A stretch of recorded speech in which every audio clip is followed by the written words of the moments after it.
हैं, जागर गाते हैं, ढोल दमाव बजते हैं और लोग नाचने लग जाते हैं। कई लोग समझते हैं या नाटक है या ढोंग हो रहा है, पाखंड हो रहा है। पर अगर आप अभी इस स्थान पे मतलब इस समय पे अगर आप शक्ति को समझ गए तो वो बहुत ही आपके लिए मददगार होगा। और अगर आपको नहीं समझ पाए तो आप कलयुग के असुर हैं। सही समय है, सुधर जाइए, वरना ये शक्ति तो सर्वज्ञाता है, आपको भी सुधार देगी। ऐसा पटकी मारेगी आपको कि आपको उठने में हज़ारों साल लग जाएंगे। वो आप में भी है, वो हम में भी है, वो इस पेड़ में भी है, वो इस पशु में भी है, वो हर एक व्यक्ति के अंदर है। शक्ति शून्य है। अगर एक व्यक्ति शक्ति को 0% जानता है तो इसका मतलब वो एग्जिस्ट ही नहीं करता है। भले ही वो एक पशु शरीर में है, परंतु एक नाम मात्र से, शंभू नाम मात्र से वो शक्ति से की राह में हो ना, वो आप काफ़ी आगे जा सकते हो।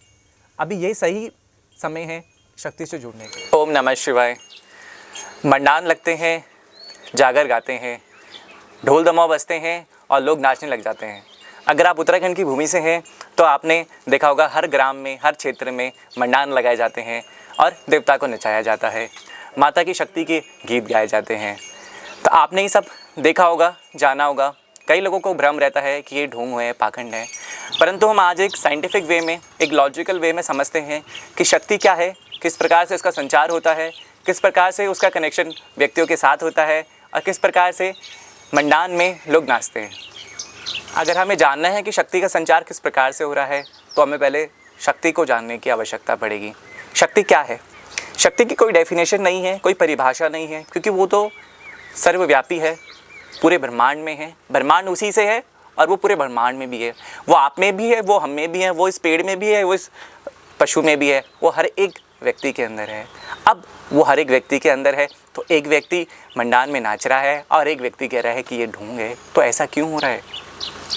क्या कारण है ऐसा कि एक व्यक्ति तो नाच रहा है और एक कह रहा है ये ढोंग है, जब शक्ति सबके अंदर है? तो अब शक्ति की एक अवस्था होती है, एक जागृत अवस्था होती है, एक शुरुआत की अवस्था होती है और एक शक्ति की वो अवस्था होती है जब व्यक्ति पूर्ण हो जाता है और शक्ति में मिल जाता है।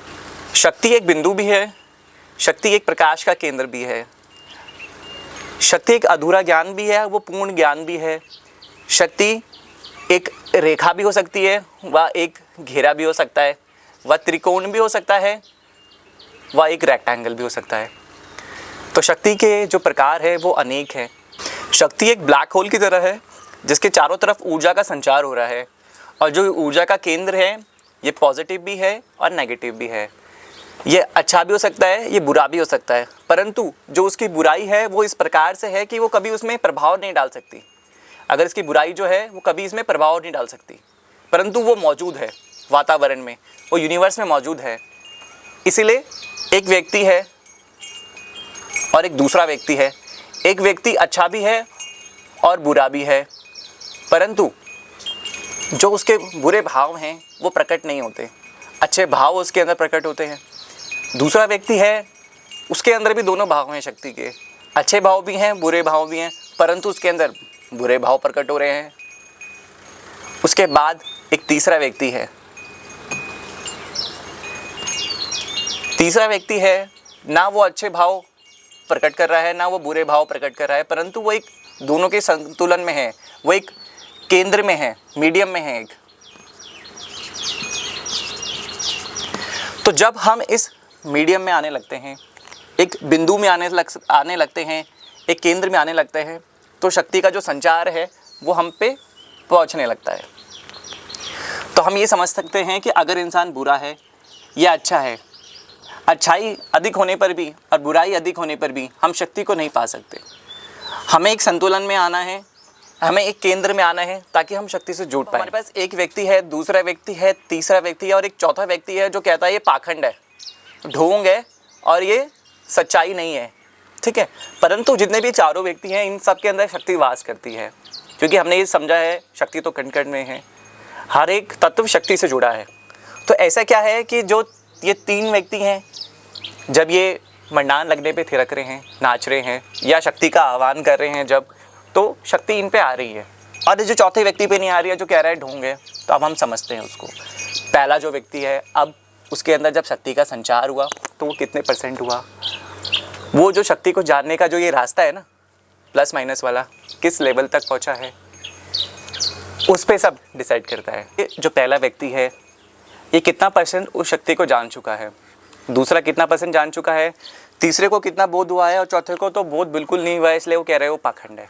ठीक है, अब अगर इस व्यक्ति पे 10% भी शक्ति का बोध है, ये जान चुका है कि जो इसके भीतर जो वास कर रही है शक्ति, तो अब जो ये पहला व्यक्ति है इसके अंदर अगर 10% शक्ति को जान चुका है, दूसरा अगर इसको 20% जान चुका है और तीसरा अगर इसको 30% जान चुका है, तो ये व्यक्ति का शक्ति को सिर्फ 1% जानता है। क्योंकि अगर शक्ति शून्य है, अगर एक व्यक्ति शक्ति को 0% जानता है तो इसका मतलब वो एग्जिस्ट ही नहीं करता है, उसकी एग्जिस्टेंस ही नहीं है संसार में। क्योंकि अगर वो शून्य हो जाएगा, ज़ीरो हो जाएगा, यहाँ शून्य अलग है, ज़ीरो मतलब शक्ति उसमें 0% है, तो वो एग्जिस्ट ही नहीं करेगा इस संसार में।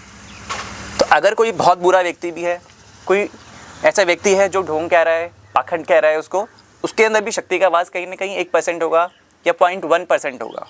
जब ये 10% शक्ति एक्टिवेट हुई एक फर्स्ट पर्सन के अंदर, तो वो शक्ति से जुड़ने लगा। वो शक्ति की जो ये एनर्जी है, जो इसका ये एनर्जी का जो ये ऐसा ये फील्ड टाइप से है, इससे जुड़ने लगा। जब आपका 10% एक्टिवेशन हुआ तो आप जो शक्ति की वाइब्रेशन थी उससे आप जुड़ने लग गए। जब आप जुड़ने लग गए तो जब शक्ति का कोई गुणगान कर रहा है या कोई भजन कीर्तन कर रहा है या जब कोई शक्ति का नाम ले रहा है ना, तो आप 10% आपका इससे जुड़ गए। तो जब शक्ति 10% में ऐसे हिल रही है, वाइब्रेशन हो रही है शक्ति, क्योंकि तो जब हम वार्तालाप भी कर रहे हैं, बातें कर रहे हैं, वो भी एक वाइब्रेशन के द्वारा हो रही है, तो शक्ति भी इसी प्रकार से एक वाइब्रेशन की तरह है। अभी आपने देखा 10% एक्टिवेशन है, तो 10% इस प्रकार से है, 10% जिसने अपने आप को एक्टिवेट कर रखा है। तो जब वो एक्टिवेशन का रियलाइजेशन होता है तो नेत्रों से आंसू आने लगते हैं और रोंगटे खड़े हो जाते हैं। शक्ति की जो ऊर्जा है वो हमने जाना सबके अंदर है। अब जो पहला व्यक्ति है उसके अंदर 10% ही एक्टिवेशन हो रहा है शक्ति का, जिसका मतलब है वो 10% ही अपने अंदर झांक पा रहा है कि शक्ति उसके अंदर वास कर रही है। उसी प्रकार से एक दूसरा व्यक्ति है जिसे सिर्फ 20% अपने अंदर जाना है, जिसके अंदर 20% ही शक्ति एक्टिवेट हुई है। फिर एक व्यक्ति है जिसके अंदर 30% एक्टिवेशन हुआ है। चौथा व्यक्ति है जिसके भीतर शक्ति का जो एक्टिवेशन है वो सिर्फ 1% है। अगर हम इसको 0% लिखेंगे तो उसकी जो एग्जिस्टेंस है वही संसार से ख़त्म हो जाएगी। अगर आपको शक्ति के जो एक्टिवेशन है वो 0% हो गया तो इसका मतलब आप संसार में नहीं हैं। और अगर ये 100% हो गया तब भी आप संसार में नहीं हैं। क्योंकि आपका 0% और 100% अर्थात आप शक्ति के पास है। अगर आपको शक्ति का सिर्फ 1% का बोध है तो इसका मतलब ये है कि आप अपनी जो एक्टिवेशन है, जो आपकी जागृत अवस्था है शक्ति की, वो बिल्कुल नहीं है। अब ये बुरा व्यक्ति जो है या जो इस शक्ति को बुरा मान रहा है या इसको ढोंग मान रहा है या पाखंड मान रहा है, वो सिर्फ अपने अंदर 1% ही जाग पाया है। इस संसार की जो इस कॉस्मोस की वाइब्रेशन हो रही है और हम उसको 20% में फील कर रहे हैं, तो ये जो आकृति है वाइब्रेशन की DNA का फॉर्म ले लेती है, जो कि हम सबके भीतर है, जिस DNA से हम बने हैं। तो ये वाइब्रेशन भी उसी फॉर्म में आ जाती है। 20% वाला व्यक्ति है जिसके अंदर शक्ति 20% तक एक्टिवेट है, तो क्या ऐसे लक्षण हैं, क्या ऐसे सिम्टम्स हैं जिसके माध्यम से हम जान सकते हैं? वो है रोंगटे तो खड़े हुए, आंसू भी आए, अब एक दबाव सा मन में फील होता है। एक जो आपका ये चित्त है इसमें एक ऐसा वाइब्रेशन सी फील होती है, परंतु उसमें भी आप पूरे उससे जुड़ नहीं पाते हैं। बस आपके मन में एक घबराहट सी होने लगती है, दबाव सा पैदा होने लगता है। उसके बाद जब हम इस 30% में आते हैं, जब आपको बोध हो जाता है शक्ति के 30% होने का, तो फिर आप इस वाइब्रेशन से जुड़ जाते हैं। आपकी बॉडी जो वाइब्रेशन के साथ हिलने लगती है, डुलने लगती है। आप चाहते हैं जो आपके जो एनर्जी का ये फ़्लो हो रहा है, जिस प्रकार से एनर्जी का फ़्लो है, आप उससे जुड़ जाते हैं। तो वो एक स्थिति ऐसी है जहाँ आप शक्ति से जुड़ के आप थिरकने लगते हैं, आप नाचने लगते हैं। क्योंकि इस स्थिति में आकर आपको चीखने का मन करता है, चिल्लाने का मन करता है। जो ये वाइब्रेशन हो रही है, ये इसकी जो गूंज है, जो इसकी ध्वनि है, इस वाइब्रेशन की ध्वनि को आप अपने मुख से बाहर निकालना चाहते हैं। इस वाइब्रेशन को आप अपने मुख से जब बाहर निकालना चाहते हैं, उसके बाद एक स्थिति ऐसी आती है 40% की या 50% की, जब 50% आपके अंदर एक्टिवेशन हो चुका है, आपके नेत्रों से आंसू आ रहे हैं, आपके रोंगटे खड़े हो रहे हैं, आप चिल्लाने का मन कर रहा है, चीखने का मन कर रहा है, और आप उसमें वाइब्रेशन के साथ, इस वाइब्रेशन के साथ आप जुड़ चुके हैं। जिस प्रकार से वाइब्रेशन नृत्य कर रही है, इस संसार के ब्रह्मांड में जो नृत्य हो रहा है, इस कॉस्मोस में जो नृत्य हो रहा है शक्ति का, आप उससे जुड़ने के इच्छुक हो गए हैं, और आप उस शक्ति के माध्यम से आप थिरक रहे हैं और उस पॉइंट तक पहुंचना चाह रहे हैं। क्योंकि जब हम कोई भजन करते हैं, कीर्तन करते हैं, जागर गाते हैं, तो उसमें माता के जो गीत होते हैं, माता के गीत गाए जाते हैं। एक प्रकार से माता की जो ऊर्जा है वो ध्वनि के माध्यम से भी आपके चारों परसेंट, मतलब आपके जो आप चारों तरफ फैल चुकी है। ये ऊर्जा है जो आपकी चारों तरफ फैल चुकी है, चारों दिशाओं से आपके भीतर तो थी, आपके वातावरण में भी आ गई है। इसलिए आप एक ऐसी स्थिति में आ गए हैं जहाँ बिल्कुल तैयार हैं उससे जुड़ने के लिए, और आप थिरक रहे हैं, उसके साथ नाच रहे हैं, और उस शक्ति के माध्यम से आप इस संसार की जो प्रेजेंस है उसमें आ गए हैं। शक्ति तो प्रेजेंस में हमेशा से थी, परंतु एक फिजिकल फॉर्म में आप आ गए हैं। ठीक है, अब जो व्यक्ति था, अब जो व्यक्ति है जो कहता है ढोंग है, पाखंड है, अगर आप 50% में भी आ जाएंगे, अगर आप 60% में भी आ जाएंगे, वो व्यक्ति आपको तब भी ढोंगी कहेंगे। तो उस व्यक्ति पर ना जाकर हम इस शक्ति की ऊर्जा पे केंद्रित कर देंगे। अब ये सब हो गया, एक व्यक्ति 50 या 60-70% तक आ गया, जिसमें वो कॉस्मोस के साथ जुड़ गया, ये ऊर्जा के जो चक्र है उनके साथ जुड़ गया, वाइब्रेशन को उसने फील कर लिया, वो चिल्ला भी गया, उसके रोंगटे भी खड़े हो गए। अब समय आता है उसके बोलने का। तो एक स्थिति ऐसी आती है जो हम मान लीजिए 70-80% में जब हम आ जाते हैं, तो व्यक्ति जो ये ऊर्जा है, अब ये ऊर्जा समय के पहले भी है और समय के बाद भी है। टाइम के पीछे भी देख सकती है, टाइम के आगे भी देख सकती है, क्योंकि जो ये समय है ये तो इन व्यक्तियों के लिए चल रहा है। इस लाइन के नीचे ही सब कुछ, ये आपका एक फिज़िकल वर्ल्ड है, इस लाइन के नीचे ही आपका फिज़िकल वर्ल्ड है। तो जो टाइम है ये आपकी इस लाइन के नीचे चल रहा है, यानी कि इन व्यक्तियों के लिए चल रहा है। परंतु जो शक्ति है, जो ऊर्जा है, वो तो इस टाइम से परे है। उसके लिए ना कोई पास्ट है, ना कोई फ्यूचर है, ना कोई प्रेजेंट है। तो जब व्यक्ति 70 या 80% में आ जाता है तो वह बोलने लगता है। लोग अपनी समस्याएं उस व्यक्ति के पास या उस शक्ति के पास लेके जाते हैं और अपने प्रश्न पूछते हैं। जब वो व्यक्ति उनके पास जाता है, उस शक्ति के पास जाता है जहाँ पे शक्ति का जो एक्टिवेशन है वो 70 और 80% हो चुका है, तो वह उत्तर देने लगता है, क्योंकि वो कॉस्मोस से जुड़ गया है और वो पास्ट भी देख सकता है, फ्यूचर भी देख सकता है, प्रेजेंट भी देख सकता है। अब कितना % दिखता है वो भी मैटर करता है। तो इस प्रकार से हमने आप देखा होगा हमारे उत्तराखंड गढ़वाल में, हमारी देवभूमि में कई सारे ऐसे व्यक्ति हैं जो शक्ति से जुड़ चुके हैं, और वो अपने जो गद्दी हैं उसको लगाते हैं और लोगों की समस्याएं दूर करते हैं। तो जो वो कार्य कर रहे हैं ना, वही शक्ति का कार्य कर रहे हैं। आज अगर हम आपको ये बताने का जो कार्य कर रहे हैं, वो भी ये शक्ति का ही कार्य कर रहे हैं। अगर ये व्यक्ति समस्या सॉल्व कर रहा है, किसी की प्रॉब्लम दूर कर रहा है संसार में, भौतिक वर्ल्ड में, तो वो शक्ति की आज्ञा से ही कर रहा है, क्योंकि वो शक्ति की आज्ञा हुई, इसीलिए वो 70 या 80% तक पहुंच पाया। यदि तो ये 70-80% तक जो व्यक्ति पहुंचा, वो शक्ति के माध्यम से पास्ट, फ्यूचर, प्रेजेंट को लोगों तक पहुंचाने लगा और लोगों की समस्याएं दूर करने लगा। अब शक्ति की ही आज्ञा थी कि आप, वो व्यक्ति जो ढोंग कहता था, पाखंड कहता था, 1% वाला, वो 1% में रुक गया। अब ये उसकी जर्नी है। अब वो अपने इस लाइफ में उसको 30 तक लेके आ पाता है कि 1 में रुक पाता है, या उसे 80 तक लेके आ पाता है, या उसको पूर्ण 100 में कर पाता है। ये उसकी स्वयं की इच्छा के अनुसार भी है, उसके कर्मों के अनुसार भी है, क्योंकि शक्ति तो न्यूट्रल है। वो 10, 20, 30 और ये 80 वाले में और 100 वाले में कभी पक्षपात नहीं कर सकती। वो कभी किसी को ये नहीं बोल सकती हाँ ये अच्छा है, ये बुरा है, ये 70-80% वाला और ज़्यादा अच्छा है। वो कभी ऐसा नहीं बोल सकती। क्या बोल सकता है जो 80% तक पहुँचा है? वो है कर्म, वो है कर्मा। तो जो इस फिजिकल वर्ल्ड में मैटर करता है वो है कर्मा। अब हमने ये जाना कि 78% तक आपके अंदर एक्टिवेशन है शक्ति का, परंतु उस 70-80% के बाद क्या? उसके बाद क्या होता है, 100 तक आने पे आप क्या हो जाते हैं और 100 के बाद आप क्या रहते हैं। तो जब 80% से हम आगे बढ़ते हैं तो एक स्थिति आती है, वो कहलाती है एक शून्य। तो वो एक बैलेंस है लाइफ का, इस फिज़िकल वर्ल्ड का बैलेंस है, नेगेटिव और पॉजिटिव, मतलब अच्छाई और बुराई का बैलेंस है।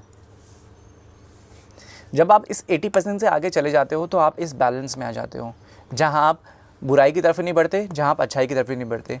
अब इस पॉइंट में आने पर आपको अच्छाई भी मैटर नहीं करती, बुराई भी मैटर नहीं करती, सुख भी मैटर नहीं करते और दुख भी मैटर नहीं करते, क्योंकि आप बैलेंस हो गए। यही बैलेंस है जो एक बहुत इजी रास्ता है इस लाइन को क्रॉस करके शक्ति तक पहुंचने का। यही रास्ते में जब आप आते हैं तो आप भक्ति से जुड़ जाते हैं और इस लाइन को क्रॉस कर जाते हैं। आप योग के माध्यम से इस लाइन को क्रॉस कर जाते हैं और शक्ति से जुड़ जाते हैं। सनातन के प्रचार से भी जुड़कर आप इस मार्ग को पार कर सकते हैं, इस लाइन को पार कर सकते हैं। और एक सेवा भी एक ऐसा रास्ता है, चाहे वो पशु की हो, चाहे मनुष्य की हो, चाहे इस धरती की सेवा हो, चाहे धरती माता की सेवा हो, चाहे गौ माता की सेवा हो, जो कि आपको इस फिजिकल वर्ल्ड के कर्मा से उठाकर शक्ति के केंद्र में लेके जाती है। पर उसके लिए बैलेंस बहुत ज़रूरी है। ये बैलेंस नेगेटिव की तरफ भी जाता है और पॉजिटिव की तरफ भी जाता है। अर्थात आप जो इस भौतिक वर्ल्ड के सुख है ना, जो धन है, उनकी तरफ आकर्षित होने लगते हैं, परंतु ये बैलेंस ही बहुत ज़रूरी है उसको मेंटेन करना। उसको मेंटेन करने के बहुत सारे रास्ते हैं। भक्ति एक रास्ता है, योग एक रास्ता है।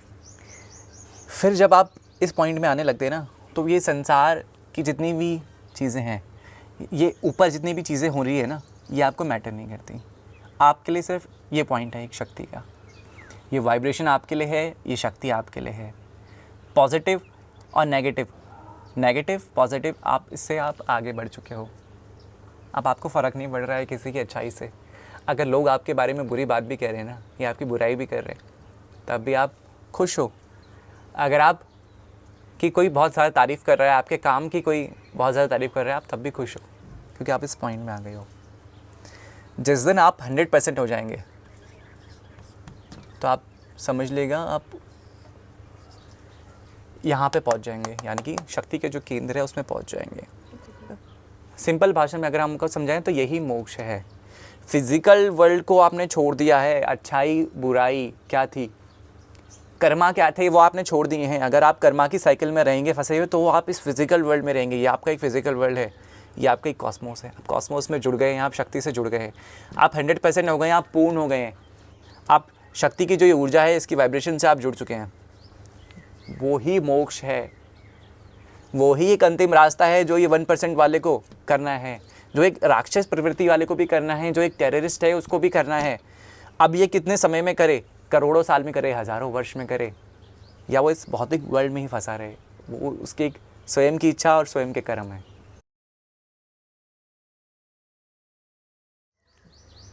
तो ये फिज़िकल वर्ल्ड में कर्मा ही सबसे ज़्यादा इम्पोर्टेंट है। अब यह हम सब जानते हैं कि ये कलयुग में नाम जाप ही सबसे इम्पोर्टेंट है, भगवान का नाम लेना ही सबसे इम्पोर्टेंट है।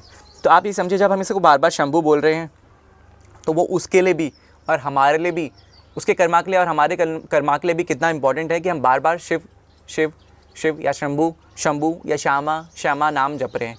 तो जो उसके कानों में ध्वनि जा रही है, ये हमारी भैरवी है। तो जब वो ध्वनि उनके कानों में जा रही है, हमारे कानों में भी जा रही हैं, तो वो एक ऑरा क्रिएट कर रही हैं, उस कॉस्मोस को जुड़ने का रास्ता आसान बना रही हैं। वो शक्ति का जो ये रास्ता है ना, जो ये लाइन है एक, इसको पार कर पाना आसान भी है और मुश्किल भी है। आसान जो उसको बनाते हैं वो हमारे कर्मा है, मुश्किल जो उसको बनाते हैं वो हमारे कर्मा है। इसके कोई कर्मा ही रहे होंगे जिसके कारण एक पशु रूप में भी इसका नाम शंभू पड़ा, उसके कोई कर्मा ही थे जिसके कारण उसका नाम श्यामा पड़ा, उसके कोई कर्मा ही थे जिसके कारण उसका नाम भैरवी पड़ा। तो इस फिज़िकल वर्ल्ड में सबसे इम्पोर्टेंट कर्मा है। आप मनुष्य हो वो मैटर नहीं करता, आप मनुष्य होकर भी आप दुर्व्यवहार कर रहे हो, किसी के लिए बुरा बोल रहे हो। एक टेररिस्ट है जो मनुष्य होकर भी बुराई कर रहा है, तो वो उसके कर्मा हैं जो उसको लेके जाएंगे वापस अपने चक्र में, अपनी साइकिल में वापस लेके जाएंगे। वो ये जो लाइन है ना, वो कभी क्रॉस नहीं कर सकता। आपने जो अभी कश्मीर में जो सब हुआ, ठीक है, अब आपने समझा कि शक्ति है हर व्यक्ति के अंदर भी है, तो क्या उनके अंदर शक्ति नहीं थी? क्या उनके अंदर वो शक्ति का तत्व नहीं था, एलिमेंट नहीं था? बिल्कुल था, परंतु वो उसको जान नहीं पाए। उनको ये बताया गया अगर आप किसी का मारेंगे, आप आतंक फैलाएंगे, ठीक है, आप डर फैलाएंगे ना अगर, तो आपको ये शक्ति मिलेगी। उनकी भाषा में, उनके धर्म में बताया गया है कि ये शक्ति की प्राप्ति आपको होगी, जन्नत मिलेगी आपको। परंतु जब आप इसको समझेंगे ना, तो ये इसके बिल्कुल विपरीत है। किसी को मार कर, किसी की हत्या कर कर आप इस शक्ति की प्राप्ति नहीं कर सकते। वो वापस आपको अपने जीवन की साइकिल में लेके आएगा। और ज़रूरी इसमें ये बात नहीं है, अगर आपको इस जन्म में मनुष्य मिला है ना, ह्यूमन मिला है, अगले जन्म में आपको कितने जन्मों बाद ह्यूमन मिले ये कोई गारंटी नहीं दे सकता है। गाँव में जितने भी आतंकी लोगों ने हमला किया ना, उनके अंदर शक्ति का वास है, परंतु सिर्फ वो 0.1% है। अब वो जो सब उन्होंने किया, अब इसके जो कर्म उसके आगे आएंगे ना, ज़रूरी नहीं कि उसको ह्यूमन का जन्म, मनुष्य का जन्म वापस मिले। हज़ारों साल भी लग सकते हैं, करोड़ों साल भी लग सकते हैं। ऐसा भी हो सकता है कि जो उसकी जो आत्मा है, उसकी जो सोल है, इस फिजिकल वर्ल्ड में घूमती रहे, वो शक्ति की प्राप्ति कभी ना कर पाए। तो इसीलिए जो ये सनातन का ज्ञान है ना, ये बहुत सुंदर ज्ञान है। और ये एक हिंदू या मुस्लिम या सिख या ईसाई तक ही सीमित नहीं है। ये ज्ञान एक हर व्यक्ति के लिए है, जो संसार में जो क्रिश्चियन भी है ये उनके लिए भी है, जो मुस्लिम है ये उनके लिए भी है। क्योंकि ये डेफिनेशन नहीं देता है आपके हिंदू या मुस्लिम की, आपके क्रिश्चियन होने की डेफिनेशन नहीं देता है। ये बताता है आपके फिजिकल वर्ल्ड को और आपके कॉस्मोस को, आपके कर्मा को, आपके कर्मा के इफेक्ट को। इतना सुंदर जो हमारा सनातन धर्म है, अगर वो टेररिस्ट लोग उनको समझ पाते, हमारे सनातन को समझ पाते, तो वो जो उन्होंने पहलगाम में किया है वो कभी नहीं करते। उनकी रूह कांप जाती अगर वो कोई उनको करने के लिए भी कहता, क्योंकि सबको पता है कि उनके पीछे कोई मास्टरमाइंड है, कोई ऐसी चीज़ है जो उनको भड़का रही है, उकसा रही है। क्योंकि उनके अंदर जो ऊर्जा थी वो इतनी कम थी कि वो जिस प्रकार से हम इस वाइब्रेशन से जुड़ते हैं ना, उसी प्रकार से वो उस गलत वाइब्रेशन से जुड़े और उन्होंने वो गलत काम किया। अब अगर आप सतयुग की बात करें, तब भी राक्षस हुआ करते थे। तो जो ये टेररिस्ट हैं, ये आज के राक्षस हैं, कलयुग के राक्षस हैं। तो आपको इनसे डरने की आवश्यकता नहीं है, क्योंकि आपके साथ शक्ति है। तो जो ये साइकिल चल रही है असुर प्रवृत्ति वाली, उसने आपको भी घेर लिया। वो टेररिस्ट तो असुर थे ही थे, परंतु जो आप भी असुर बनने की राह में हो ना, वो आप काफ़ी आगे जा सकते हो। अभी ये सही समय है शक्ति से जुड़ने का। अगर आप अभी इस स्थान पे, मतलब इस समय पे अगर आप शक्ति को समझ गए, तो वो बहुत ही आपके लिए मददगार होगा। और अगर आपको नहीं समझ पाए, तो आप कलयुग के असुर हैं, कलयुग के असुर हैं आप। सतयुग में तो वो अपने हथियारों से ब्राह्मणों का परेशान करते थे, परंतु आप जो सतयुग के जो ब्राह्मण हैं, जो शक्ति की राह में चल रहे हैं, जो अपने कर्मा को अच्छा करने का चाह रहे हैं और शक्ति के राह में चलने के इस लाइन को क्रॉस करना चाह रहे हैं, आप वो राक्षस हैं जो उनको रोक रहे हैं। सही समय है, सुधर जाइए, वरना ये शक्ति तो सर्वज्ञाता है, आपको भी सुधार देगी। ऐसा पटकी मारेगी आपको कि आपको उठने में हज़ारों साल लग जाएंगे। ऐसे बंधन में फंसाएगी आपको कि आपको निकलने में बहुत समय लग जाएगा। तो शक्ति की राह में चलना ही सनातन की खूबसूरती है। अब आपको क्या लगता है, आप कितने % इस भौतिक वर्ल्ड में आपके अंदर शक्ति का एक्टिवेशन है? आप कमेंट करके बताइएगा। और क्या वो रास्ते हैं बैलेंस करने के, जहां आप अपने आप को बैलेंस करते हैं, वो भी आप कमेंट में बताइएगा। अब अगर आप भी कोई ऐसा मार्ग जानते हैं जो इस फिजिकल वर्ल्ड से आपको शक्ति के पास लेके जाए, तो आप प्लीज़ कमेंट करके बताइएगा। ओम नमः शिवाय।